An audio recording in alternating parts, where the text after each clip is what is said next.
Welcome, everybody, to the Kona Shane Veterinary Podcast. I am your host, Dr. Andy Roark. Guys, I got a great one for you today. It's going to be eye-opening. It's gonna freak some people out. Mira Johnson is with me. She is a CPA and a CVPM. You can hang on and we'll talk to you about what all those letters mean if you're not familiar. But she's an accountant who works with veterinary practices, and she is talking about embezzlement. And we get in and we talk a little bit about embezzlement, what it looks like. And boy, the back half of this episode is just her telling stories. It's amazing. It'll freak you out. But I think we come out at a really good place of, hey, there's some things that you can do to set up your practice and to protect yourself and just to be aware of. I think it's a really good, interesting episode. It's going to breeze by. She is wonderful. Gang, let's get into this episode. This is your show.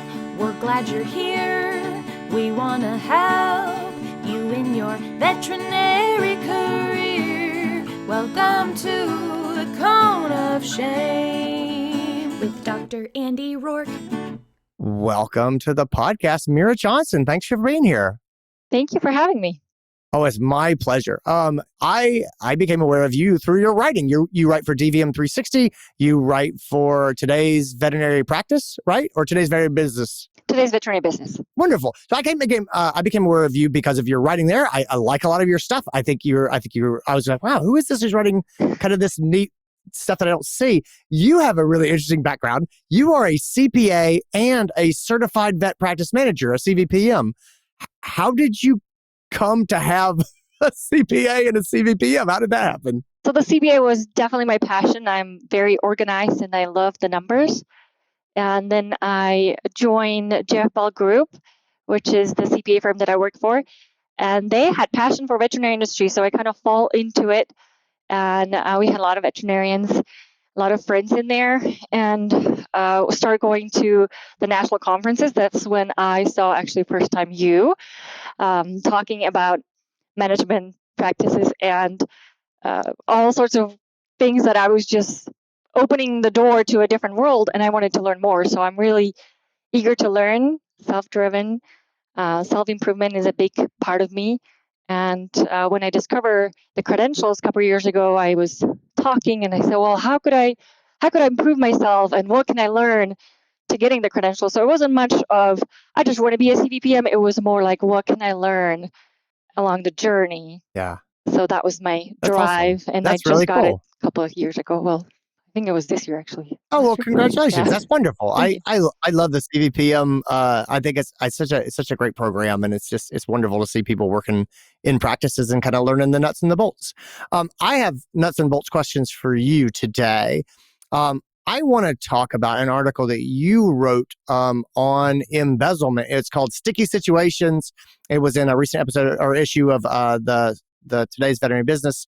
And you talked about embezzlement, and you talked about the frequency with which embezzlement happens in vet practices. Can you start at a high level with that? Like how common is embezzlement in private practice? So based on AVMA research, it shows that 1 in 9 practices do experience embezzlement or theft from employees. So that doesn't even include any other theft, like outside of your clients or burglaries. This is definitely just employee-related theft, and I think it's a lot of people say, "Wow, really? 1 in 9? That seems like a huge number." And for like the rest of the businesses, the number is still high, but it's 75%. So Right. Definitely the vet industry is much bigger. And I think Marsha Heinke, she did a study, and in her studies, it was based on because most of the vet practices are family-based. They have a lot of close relationships or they're small. So that's where I think the higher numbers are coming from, potentially. That's interesting. I was going to ask you that. Like, why do you think this stands out? So tell me about, you think because they're family-based. Why do you say that? What does that mean? So I don't necessarily mean just family, like close family, but our firm specializes in small clinics and small practices. So we do see a lot of, it's a dad with 2 sons. It was always their dream. And there's a son that stole from them. So it was kind of crushed dreams. Yeah. So it does happen in the family settings. There's a lot of, my best friend is now my practice manager. So very close relationships. Yeah. which I think in the big corporations, you don't have those kind of relationships inside of the corporations. Yeah, it sounds like maybe there's a bit more trust, and that trust gets exploited a little bit more. I don't know. I could see that. I just sort of just thinking about it. Why would vet practices be so common? And say, well, we're trusting a lot. Like we tend to see the good in people, sometimes to our own detriments, perhaps. Tell me, when we talk about embezzlement, what are we talking about here? So, like this is a big term. Just making it sort of clear examples of embezzlement. Are we talking about people manipulating credit card machines? Are we talking about taking cash out of the cash register? What does embezzlement in a small animal clinical practice look like? So pretty much all and above. I think the statistic shows 1 in 3 are monetary, which means that would be the cash stolen, the credit cards, some kind of money related. But the 2 out of 3 is non-monetary, which means it's the inventory, equipment, pretty much the food that walks out of your back door, right? That the employees take home with them for their pets, payroll, paddings. Gotcha. No, that totally makes sense. Okay, so I'm sort of parsing this in my mind. Yeah, so the majority is definitely inventory, sort of walking away. Okay, I get that. You talk a little bit in your article about sort of ideas about why this seems to happen and how people kind of rationalize it. So most of us we look at people that we work with, or we look at our family, our best friend who's the practice manager, and we go, they would never steal from our company. You have some interesting ideas about how people mentally get their head around that. Talk me through that. Yeah, and this is the part that I really enjoy talking the most about, because I think a lot of people don't have the mindset that, hey, this is going to happen to me eventually. There's a good chance it will, unfortunately. And the rationalization. So there is 3 things that have to be present for the fraud or embezzlement to occur. One is rationalization. Okay. And that is that I will tell in my head, like, no, I don't think there's very many people who go around and it's like, I just want to steal from somebody. Let me find somebody who I can steal from. Yeah. That's a small percentage of people. Most of us will go around and try to do the good in the world. At least that's what I believe in. And there will be instances when we can rationalize our actions. Like, I can see that you are very successful practice and you have all these resources. Oh, man, if I would have all these money, I would help all those stray cats or something. So you start taking money and putting it into this nonprofit that maybe you founded, or maybe you just giving them money so you can help the greater good, right? So it's in your mind, it's justifiable. Or then there can be the malicious, like, the inflation is huge. I can't even not put gas in my car anymore. I should have got a raise last year, so I'm going to take my raise because I deserve it. That makes sense. So the rationalization is a big thing. So rationalization is the first piece. What's the second piece? So the second piece is, there's opportunity, but let me talk about the financial pressure, of course. So there must be a reason why you want the money. And lots of people, when they say, financial pressure, I don't have any people that are gambling, or I don't have any people that are drug addicts. I don't need to worry about that. It's like this big thing that people usually tend to think about, but it doesn't have to be. So it can be the keeping up with Jones, right? The coworker got a new car. Mm-hmm. I want something better. They went on this fancy vacation. It's all over the Instagram and Facebook. And I want to prove them that I can do the same thing. So there might be a different financial pressures. It might be as simple as that I'm already accustomed to some lifestyle. My spouse lost a job, and now I'm kind of left with bills to cover, and I can't afford them because I have all these monthly recurring payments, which is very common for Americans to have all these, car payment, mortgage, and subscription for anything and everything you can think about. So to keeping up might be kind of hard when there's a loss of income. So that's the financial pressure. Yeah. And the last one is the opportunity, which I think this is the part that we all need to pay better attention in the clinic, because this is the part that we can influence. I cannot change your vision of, I need to keep up with Jones different. I can't really influence that. And I can't influence your rationalization necessarily, but I can influence the opportunity if you do have the chance to take from me. Meaning, talk to me about how we do that. Yeah. I think in the family business, or where you have long trusted employees, the thing where you're getting exposed, or your clinic gets exposed, is where suddenly you trust a lot and then you offload all these tasks, right? Because you trust them. So pretty soon they're running the payroll for you, and they know you don't review it because you don't have time. Or maybe Yeah. you know that there isn't a procedure for receiving inventory or purchasing inventory. So those are the little things that they will start noticing. And if there is a financial pressure and if there is the rationalization, they see the opportunity and they can seize on the opportunity. So if you Okay. have strong internal controls and protect yourself, you're minimizing them. And I know there was a lot there. So No, this is good. So I want to start to parse this apart a little bit. So you talk about sort of trusting and delegating. What are the big, where are the big opportunities for embezzlement? So what are the things that I need to be careful when I delegate away, or places where I want to make sure I have good internal controls specifically? yeah, so when it comes to cash handling, that's one of the things that we see that most of the practices lack their internal control, where the receptionist kind of some of them don't even count the cash in the end of the day. It's kind of like, oh, once a week, I'll just take whatever cash is in there and I deposit in the bank. Well, there should be a daily reconciliation in the end of the day. And it shouldn't be the receptionist who takes the money to the bank. And there should be some checks in the background. So if the receptionist is the one who does the daily closeout and creates the deposit, it should be taken into the safe, and then the owner or somebody else who is not handling the cash should take it to the bank. And then again, somebody else who is not doing either or should do the bookkeeping records, reconciliations and stuff like that in the end of the month or weekly basis. Okay, cool. And then it seems like inventory would also kind of be on that same path. If we're talking about 2/3 of embezzlement is non-monetary, it sounds like inventory controls are probably more important than a lot of people think. Yes. Yes, the purchasing and accepting. So it shouldn't be the same person that can purchase the product and receive the product, because then there is room for alert records. So I can say, well, I purchased 7 things and we received 7 things, but we only received 6 or 5, and the rest I just took home. Got you. That never would have occurred to me. That was definitely a blind spot. It makes total sense when you say it that way. Okay, so any other areas specifically that we want to make sure? I mean, the cash handling totally makes sense. Purchasing and receiving totally makes sense. Other areas where we should make sure we have good control systems. Yeah, I think there's like lots of new things that's surfacing currently that I get surprised by it. So, for example, most of the people probably now use Vetco for their purchasing. And Vetco has Okay. the great thing that they reward you with this gift cards, right? You can redeem a gift card. Yeah. So I would encourage every I owner see to where this is check going now. Okay. to check where the gift cards are going, because sometimes you just don't, you don't see that 25 was redeemed and where it went. So if they can intercept the mail and take the gift card.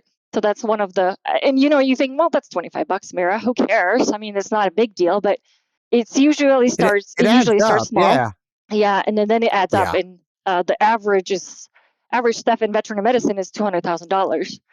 And a lot of people are like, well, I would think I would see the $200,000, but it takes about 24 months to catch the person that's stealing. And one of the reasons is because they start small and then they get Okay. greedy. So what you're saying is usually by the time that embezzlement sort of gets caught or reported, the average amount we're talking about is $200,000. Is that correct?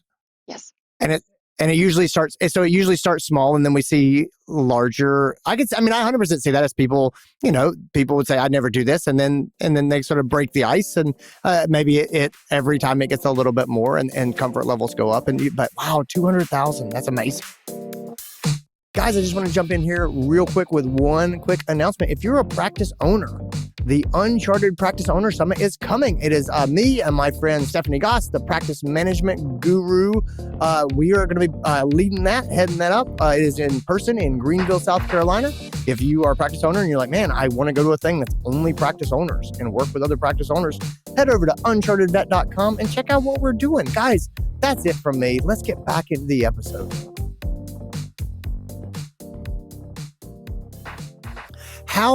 How do practices tend to catch on to these things? Do you have a sense of that? Of when these things are brought to light, how does that often happen?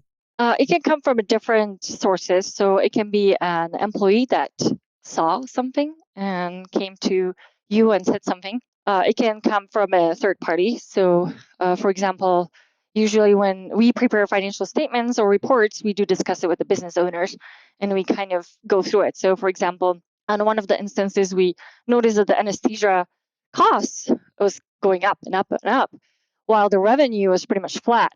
So I brought it up to the doctor, and the doctor said, well, what are you coding in there? Like, there's no way I'm spending this much money on anesthesia. And when he looked into it, it was a bunch of DrAndyRoarks. And he said, well, I can't even use this in a whole year. So then off Yeah. he went to control substance log, and that's how it got discovered. But so that came from a third party. Also, I know that there was some merchants, like credit card processors, that came back and said, hey, this happened actually close by in Idaho, that the receptionist was a very clever one. And when the purchases was made, she refunded it, or not refunded, she returned it. So she would return product.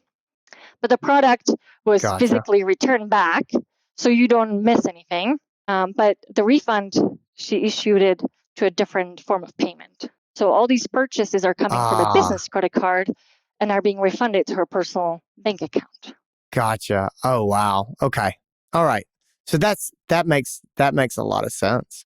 What steps do practices usually take if they know or if they suspect that this is going on? So I imagine being a business owner, and let's just say that there's something and you say, oh, this has come to my attention. Where do people go from this? Is it straight to the police? How do people report this? What's the mechanism for that? Yeah, that's a great question. It depends. So we try to always advise our clients to definitely not alert the person that you think it's on it, and Okay. also don't alert the rest of your staff, because it's not always just one person. There's instances when it's 2 people or 3 people. So if you do have the purchasing and receiving separated, maybe those 2 got together and they are, taking advantage of that. So definitely don't try to spread the news across or try to figure out.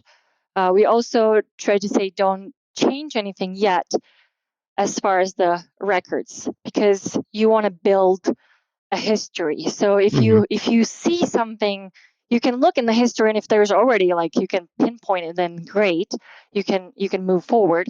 But if there's just small things, maybe just installing a camera in the practice, if it's like a cash being stolen right from the client, right, like fake refunds and stuff like that.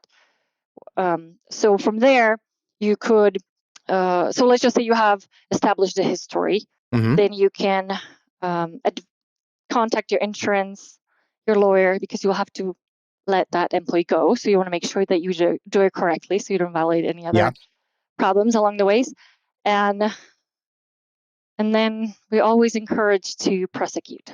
So there's tons of practices who have all the evidence and they just want to be done.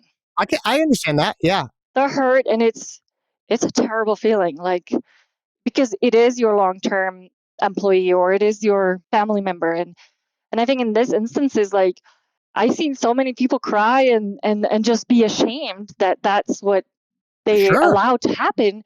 And the thing is that there is all these what we call red flags, right? So there is the employee complained, the employee did this and that, and you usually don't see it, or they're very subtle till it's all gone.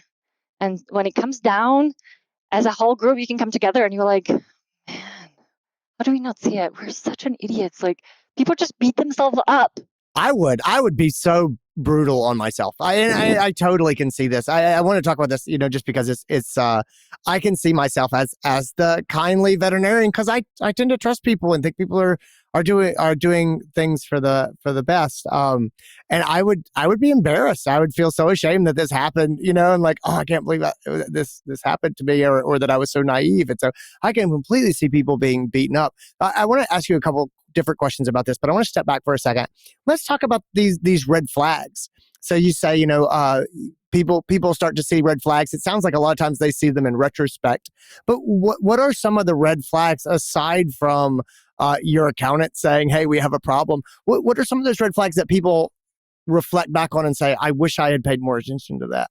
Yeah, it depends on the position, but some of the red flags are, for example, that the employee never takes vacation because they're trying to stay in where they are. Meaning, if I'm the one who, let's just say that I do accounts receivable fraud, which would mean that you come and pay and I say you didn't, but I have the cash now, then I have to record it. Anyway, it's called floating accounts receivables. if somebody else intertwines in that role, it's easier to discover. But if you are in there, it's much easier to attain, because when the customer calls, you're like, yeah, I know you paid. Yeah, we just didn't record it yet. It will be there next statement. And then you make a note of it and you record that payment when somebody else comes in. I mean, that's kind of a complicated case, but Yeah. other things can No, be I like, get what you're saying. okay. So Yeah, yeah. other red That no, flags can be that the person is always the nagging one, right? Like they don't like something. They're talking about the practices. I can't believe how much money the owner has. So and we didn't get any bonuses this year. Did you see how much he's charging for rabies shot? Did you see how much it actually costs to buy it? Like there's some bad talk in the background, maybe. Also, I mean, the obvious that they come to the practice and they have brand new car that's completely out of their lifestyle. So those are the more obvious ones. But we had once that at the clinic that the doctor's like, I can't believe I didn't see this. Like there was a bloody needle in the lady's bathroom, and the employee walked out without a sock on her foot, just completely high. And you're just like feeling bad for the person because she had some other problems, and you look back and you're like, well, that's obvious, but it wasn't, yeah, because she had lack of sleep. yeah. Her husband kicked her out of the house the night before, so it was kind of like it all makes sense to you because you're this compassionate person. You just go and buy her coffee, and pretty soon you're just like, wait, what just happened? Yeah, wait a second. Yeah, I can believe it. We sort of tie ourselves up in knots. All of that stuff. All that stuff makes sense. Where do you have any resources that you recommend? Where can people learn more if they're a small business owner or they just want to investigate more or try to understand more how they can protect themselves? What out there can be helpful for them? Yeah, I think the first thing that I would do is to look into the internal controls. And if you have no clue what that means, that's fine. You at least take the time that you're trying to understand. So reach out to your CPA or accountant and say, hey, how can I improve my process? And just explain what you do. And they will give you some suggestions on what can be done differently. So I would start there. And then one of the things that I always tell people is to start with yourself. So if I, as a practice owner, come to the clinic and take the dog food and just walk out in the back door and it doesn't go through any system, you're just showing that it's possible to get out of the clinic with a bag of food Mm-hmm. with no trace. Yeah, interesting. Okay, I never would have thought that, but it totally makes sense. Inventory counting, count your inventory, utilize your practice management software. There's great technologies out there that you can utilize. I know it takes time and effort, but there's just so much that you can do and automate to protect yourself. So to learn more, you can reach out to your practice management software rep and said, hey, I would like to start tracking all the inventory in the software. Where do I start? How do I do this? I know there is some restrictions on permissions. How can I do this? So there's only one person that can receive, or whatever, how many you want, but certain people that can receive Mm-hmm. the product and some people who can do the purchase order. So your accountant, practice management software, the vendors have some great ideas too. You would not believe some drug reps. They tell us some crazy stories about how people resell the free samples to the practice and then pocket the money. And so there's Oh also wow, that's weird thing. crazy. And Yeah. since I've been talking about fraud, there's just like all these people who come to me and said, we were just speaking at the Western last year in Vegas, this year in Vegas, and there was a guy who stood up and said, I want to share a story. It doesn't matter how it happens, but he has tears in his eyes, and he said, it was my best friend. We grew up together. I gave him jobs. He was paid well. We went having picnics in the weekends, and it was 150 or whatever. I can't remember the exact amount. And that's just so hurtful to me that Oh you have to gosh. experience that and then you beat yourself up. So if I can leave you with one thing, is to please don't beat yourself up. I think it happens to the best of us. And another thing is, please don't panic, because there is things that now you will be like, oh, my receptionist just said that her utility is going to be shut down because she can't make the payment. So it shouldn't be like, oh my gosh, she's going to steal from me. It should be more like a antenna should come up like ding, like that's a red flag, right? But it doesn't mean that because she's asking for advance that now she's like going to take from me. But yeah, it's easy when you start going down this path. You can start imagining. It's easy to start imagining. You're like, fraud is everywhere.